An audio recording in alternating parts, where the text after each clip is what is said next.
Hi, I'm Laura Cox Kaplan. Welcome to She Said podcast. Here on this podcast, we talk about the building blocks and the micro habits that help us create real and lasting influence. What do I mean by that? Well, we're talking about the kind of influence that helps you achieve your goals and whatever it is in life that you want to accomplish. But perhaps most importantly, it's the type of influence that helps you create real impact and that enables you to truly thrive.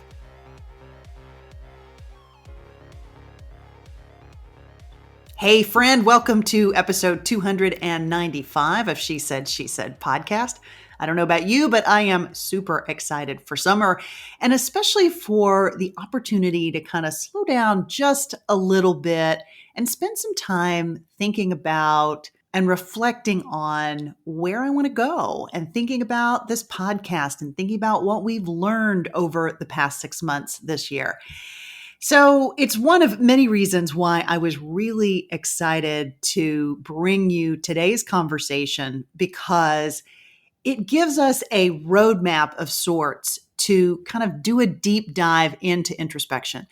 So just imagine being at a crossroads and knowing that something needs to change, but frustratingly, you're just not sure where to begin. In fact, sometimes knowing right where to start and finding the path to figure it out is often the most difficult part. Now, if this resonates with you at all, I think you're going to get so much value from today's conversation and specifically the tools that we discuss. I am joined by the fabulous Bonnie Wan. She is a celebrated advertising strategist and she is the brilliant mind behind the Life Brief. Life Brief is also the title of her terrific book. Bonnie's Life Brief approach was actually something that she adapted from a tool that she used at work that's called the creative brief. And if any of you are in creative fields, you probably are already familiar with this particular tool. But how Bonnie connected those dots is a really inspiring part of her story and of this conversation. Now, Bonnie walks us through what led her to develop this tool or to recognize that the creative brief could be used for this purpose. And then she talks about the 3-part process that she created that's related. You will also learn in this conversation how embracing vulnerability and identifying those meaningful distractions, let's face it, we all have them, right? And then adopting consistent practices, even really, really small ones. That's a point that, small ones rather. It's a point that Bonnie emphasizes over and over again. That can be so important to help unlock a clearer path ultimately toward your bigger goals. Now, one aspect of our conversation that I found particularly interesting is Bonnie's advice for revisiting and adjusting the life brief as we go and as we change and evolve in our lives and careers. I don't know about you, but I have certainly been guilty of not anticipating how much I would change and evolve. And I haven't always planned as well as I could have for that growth and evolution. And while we may not know exactly how we're going to evolve, obviously we don't, right? But at least assuming that we will or planning for that inevitability, I think is really, really important. Anyway, I think that is why Bonnie's approach resonated so much with me. And it's why I think it can be such a powerful tool for guiding and helping you navigate life's transitions. In the conversation, you will also hear Bonnie's perspective on how our inherited stories shape us, how those things, the narratives that your family has told you perhaps, can inform the way that you approach different juncture points in your life. And then how we can ultimately reframe these narratives to create new possibilities for our future. So whether you're looking to maybe redefine your professional trajectory or enhance your relationships or gain a clearer understanding of some of your deeper desires, Bonnie's Life Brief offers a pathway to achieve just that. And as she emphasizes in our conversation, you do not have to quit your job just because you are in the midst of sort of feeling like maybe it's not working for you anymore. And I think that's a really important data point. In any event, here is episode 295, my conversation with Life Brief author Bonnie Wan. Enjoy. Bonnie, welcome to She Said, She Said. Laura, thank you for having me. It's a joy to be here. Well, I'm thrilled to have you. I love your book, The Life Brief. Of course, I was introduced to the book and to you by the amazing Fran Hauser. So a big shout out to Fran for connecting Big us, or at shout least out. I putting you putting you on my radar. So I'm really, really happy to meet you. So let's jump into the book. And for the purposes of my listener, let's level set. What are we talking about when you talk about this concept of a life brief? Well, I'm a 30-year strategist in advertising. And so, what I do with companies is help them get crystal clear about who they are and their biggest ambitions, where they Mhm. want to go. And it's all distilled in a single minded, single page document called a creative brief. Mm, And the life brief is essentially a creative brief for your life. Now, it doesn't look like the kind of creative briefs we use in business that creative and innovation companies use, but it does the same practice of getting messy, generating all the data, ingredients, and research about a part of your life that really matters or is gripping you right here, right now.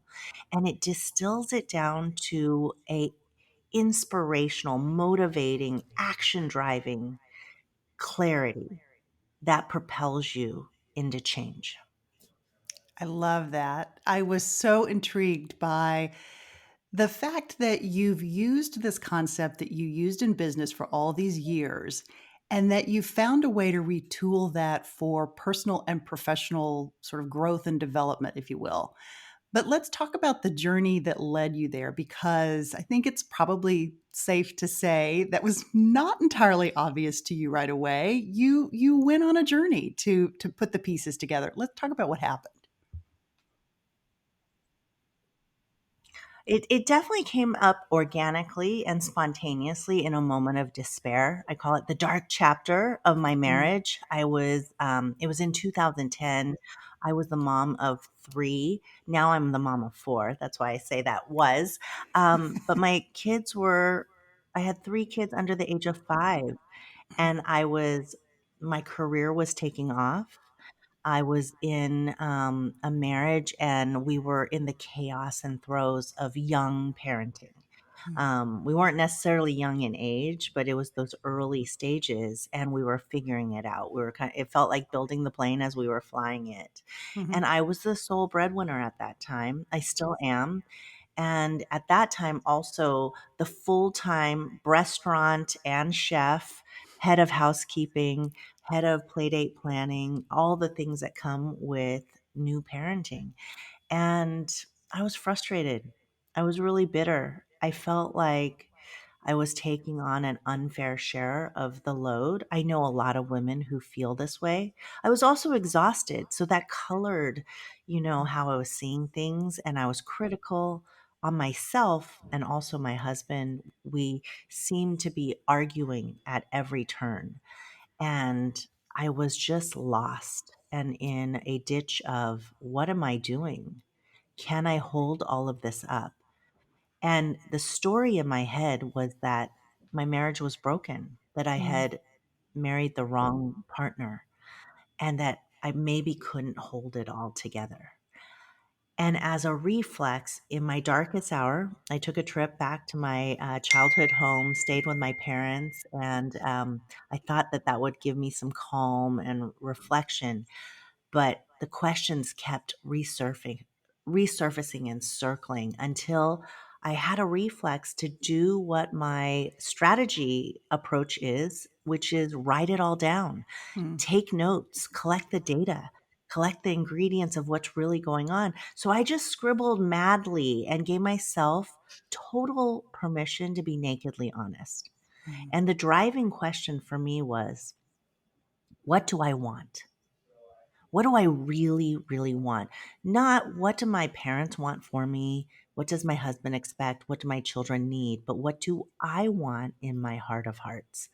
And what I've learned since, and I learned before as a strategist, that when we capture it in writing, we collect our ingredients, we can then return to it with curiosity and look at it with fresh eyes or a beginner's mind. And when I did that, I noticed a different story come out on the page, Hmm. which is not that my marriage was broken, but that my relationship with time was broken. Wow. I was spending and spilling my time instead of investing it in the people and the things that matter most. Hmm. And as soon as I got that insight, as soon as I could see that, automatically and instantaneously, my attention shifted to, okay, how do I solve this problem? Hmm. It redirected me from, oh, woe is me, my marriage is broken, my husband is to blame, to wait a second, how do I reimagine how we spend our time? And that became the journey of getting clear and the road to our first life brief, which ended up being named Take Our Time. Hmm. And it had two meanings: take back our time, be conscious about it, be intentional, and slow the heck down. I was doing so many things out of habit, out of obligation, saying yes when I should have said no. Hmm. And it left me exhausted and empty at the end of the day when it came to being with my husband. And I realized I wanted more time, not less time with my husband, but more meaningful time, less time arguing, negotiating, debating. Yeah. So when you came back, you had taken a trip. You were in your childhood bedroom. You talk about this in the books. I don't want to give too much away, but you called him up, and he was like, "Yes," and he responded right away. I'm curious, like once you put this together as a life brief, what was his reaction? Was he on board immediately? Did he get it immediately? Maybe talk us through what happened next. So when I sent the first life brief to my husband, I just thought we would have to negotiate it. I'd have to persuade him, but he wrote back immediately, YES, triple exclamation mark. And that was the Mm. first moment of alignment and therefore hope that maybe we could take a different direction. And we got on the phone and we were in an excited state that we hadn't been in. It felt like co creation again, Mm. which was in the early part of our marriage. But we hadn't experienced it for probably a year and a half up until then. And it was the release valve and also shift towards a new direction. And 4 months later, we were making one of the biggest changes in our lives. Wow. That's amazing. That's absolutely amazing. Okay, Bonnie, I'd love for you to sort of jump into the life brief and the way that you structured it. You've got three key parts: get messy, get clear, and get active. Let's kind of break those down a bit so that folks can understand what you're really talking about and how to get started with this work. Great.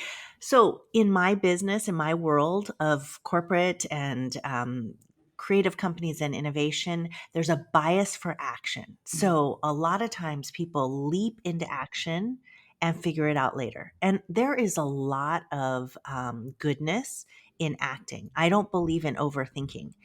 But as a strategist, I know that if you take the space, and not a lot, what it requires is not a lot of time, but deep engagement and presence to get messy, meaning to be in tune with yourself, to Mm. drop in with curiosity and ask yourself some of the penetrating questions that get deeper inside you and pull some answers out of you and put it on the page. So, questions like, what do I really, really want? Mm. Questions like, whose story am I living? Mm. Is it mine or someone else's? Where am I hiding? Where am I playing small? What would I shift if I can make a change right now? So, questions like this, and part one of the book is full of prompts and questions and exercises to help you stir up the ingredients, Mhm. which is what getting messy is all about. And once you have those ingredients, and I invite people to write it down because writing rearranges the furniture of our minds. When we get it on the page, like I did in that dark night, you can invite it. You can invite curiosity and engage it with questions and look at it without emotion. And then get clear is about getting rid of all the ingredients that you collected that are distractions and drama. Things of the moment, things of the mood, and parse out and separate and hold up the things that are sacred, non-negotiable. So important. It's surging through your veins. And that's the stuff that is the makings of a life brief. So you work with that like clay and Mhm. you sharpen it, you get it to its essence, and that's your clarity. And now it sounds like a lot of work. It's not really. Again, what it requires is spaciousness and engagement. And that can be done in little slivers of time. And once you get clear, action, which is the third part, Mhm. is automatic because action is a byproduct of clarity. As soon as you get crystal clear, suddenly you look at your schedule, you look at your day, you look at any familiar circumstance, situation, or relationship through new eyes, Mhm. and you see new possibilities for how you want to show up. Yeah. I know you do a lot of workshops with people, and I was struck as I was reading through the book and thinking about those questions and thinking about my own journey. And I've been, doing this work for quite a long time. But I was thinking about if I had run across your book, 25, 30 years ago, the level of vulnerability that you have to get into, especially in that messy phase, might have left me feeling so overwhelmed that I might have had a hard time continuing. So I'm curious how you help people keep from getting Mm. stuck in the messy in order to work through the other big buckets in the life plan. And this is where the word practice comes in. I use that word really intentionally. I call this a practice because it gets easier the more you do it. And this is where action comes in. I invite you to do it in the smallest, tiniest Mhm. slivers of time. And it's better to do it for 5 minutes, 10 minutes a day than a binge that then you leave deprived and depleted for many months to come, right? It's really about how do you practice first Mhm. sitting with yourself, finding your quiet, then little pockets of writing that I call a daily brain dump. And it just exercises you to give yourself permission to go to all the places Yeah. because it's a private practice.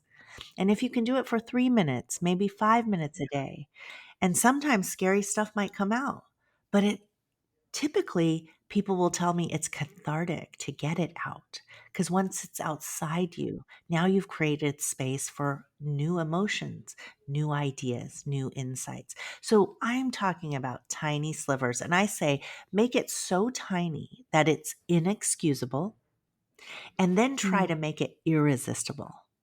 Like, what's a cozy place, corner in your house that you want to do this? What's your favorite beverage? Maybe you only make it for those sessions. Do you want to play music? Do you want to light a candle? Do you want to have your favorite glass of wine?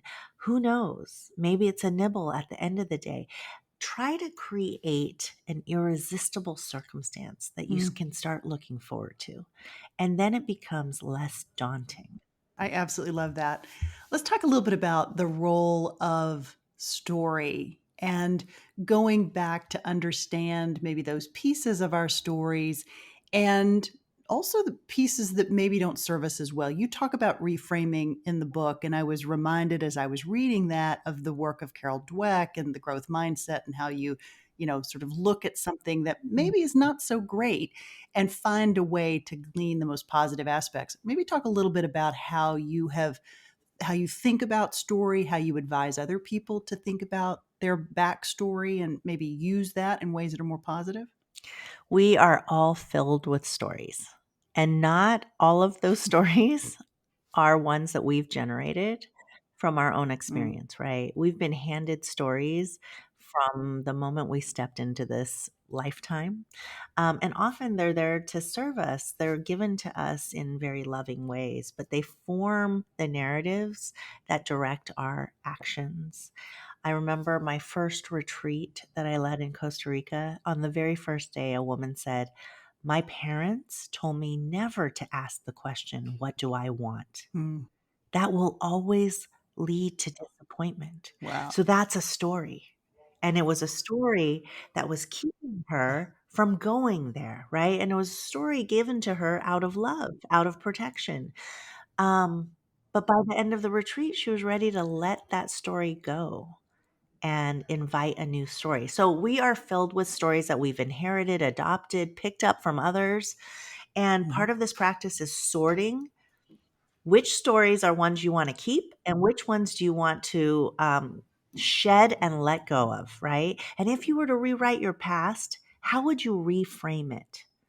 And if you were to author your Mm, future, what would you write? There's an exercise in the book, and it's one of the favorite exercises of strategists that I mm, know, which is called reframing.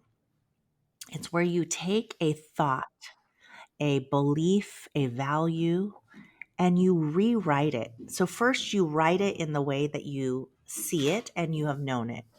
Never ask the question. Or how about for this woman, her story would be asking for what I want will always lead to disappointment.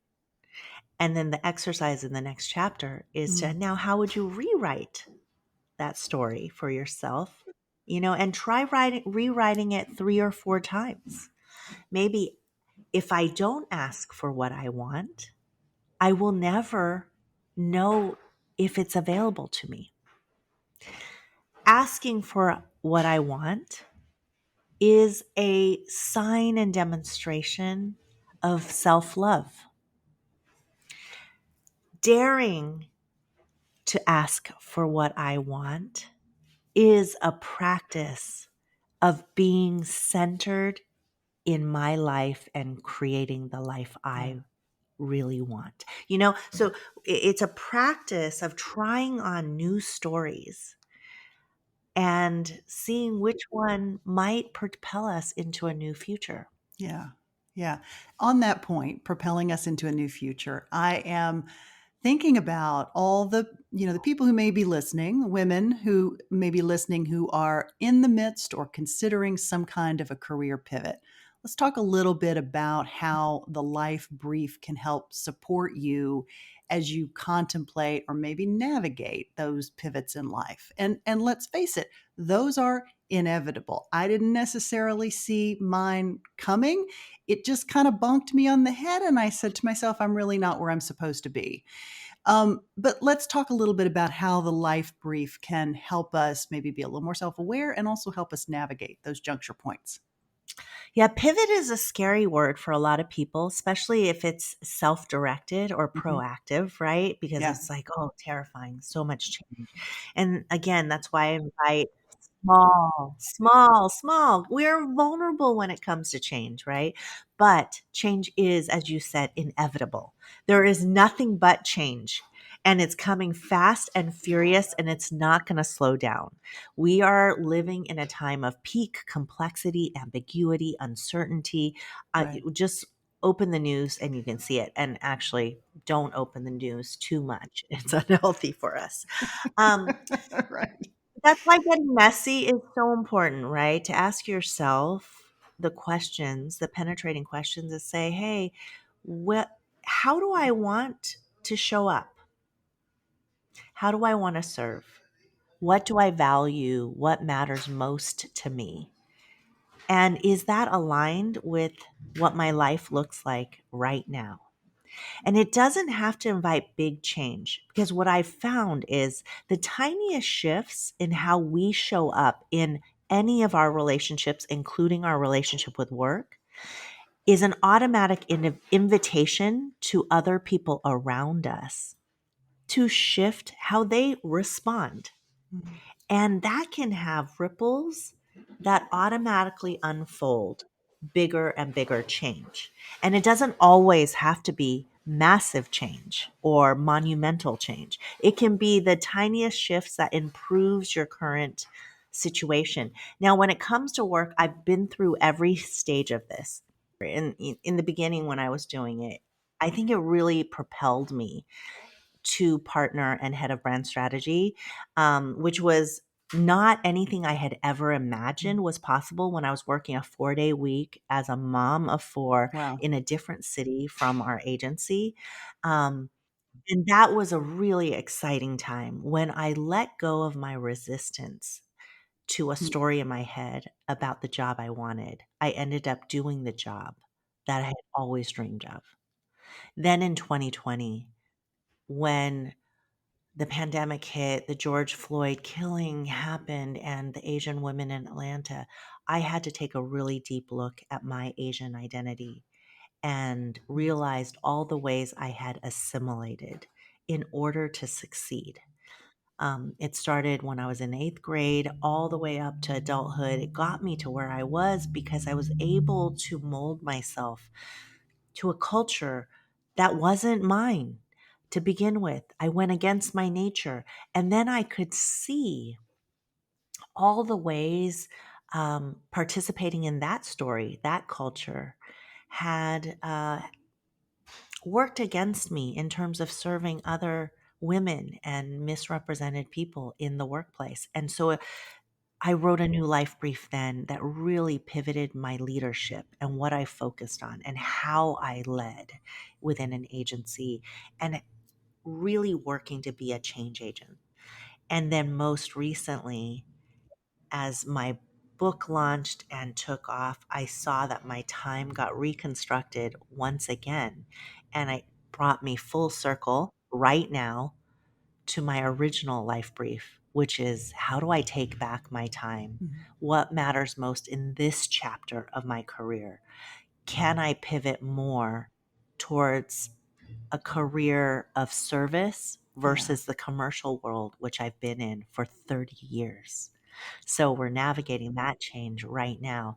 And it's that clarity that keeps me focused and committed in the wobbliest and weakest of moments because I can return to it and remind myself, oh, yes, this is the long game. This is the long view that I'm committed to. And this is a moment that's messy. It's part of the transition. It's painful, but it's worth doing because of that clarity. Yeah. You said something a moment ago, and you talk about this in the book as well, that the life brief is, I mean, it's really important and it provides you with that guideline that you can come back to at a moment when you're wobbly, to use your words.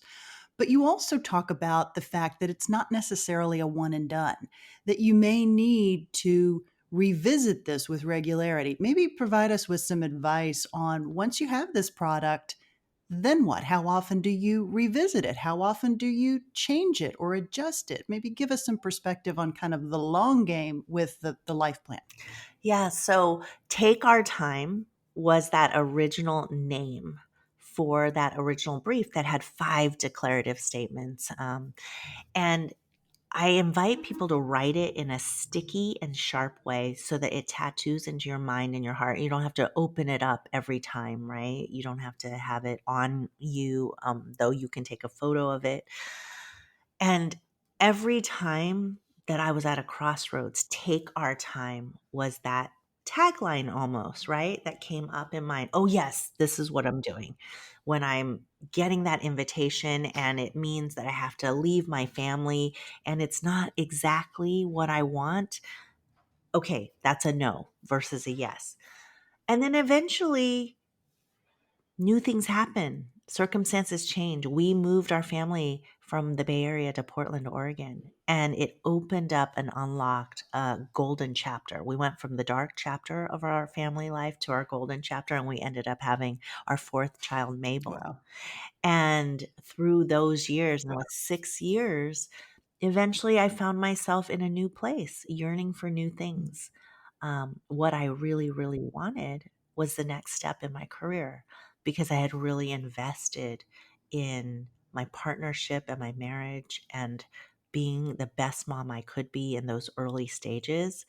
And as that ground became more and more solid, it propelled me into, okay, I need another life brief. But I have had life briefs forced on me.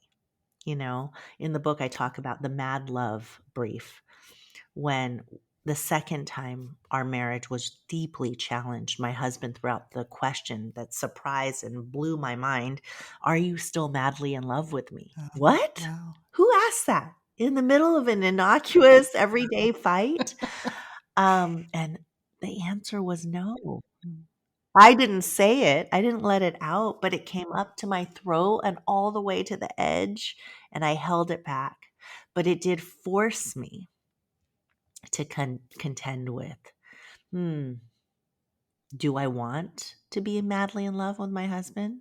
I didn't think it was possible, but after many other questions and some deep introspection on a 6-hour flight, I came to the conclusion that I am better with him than I am without him. I mm, like myself better. I like who he stretches and challenges me to be. And if I could have that fiery passion back with him, yes, yes, I want that. Though I didn't believe it was possible mm, because of the ways that we had entrenched ourselves after 17 years of marriage. But I wrote it down anyways. And that's what I call courageous living, mm, that you dare to declare what you really want, even if you can't see how it would be possible. And it's happened dozens of times, including with my parenting, with money, which I have a lot of stories, limiting stories about that I have to work through, and I have to work through those patterns time and again. Obviously, my work, my relationships. So it's been a really full ride yeah. experience with And this. and I think it's important to note you are still married to your husband, to the same guy who originally wrote back yes in your to your original concept of the life brief. Yes, and I've been with my work, my agency for 25 Yeah. years. I've been with my husband for 23 years. Yeah. So it has definitely helped me navigate some really long-term relationships. A lot of people, a lot of leaders who bring the life brief into their companies, we have fireside chats or they've helped me teach teams. One of their initial hesitations is, will people Everyone's leave? going to leave, You right? know, is this all about quitting your job, divorcing your spouse, putting your pets up for adoption?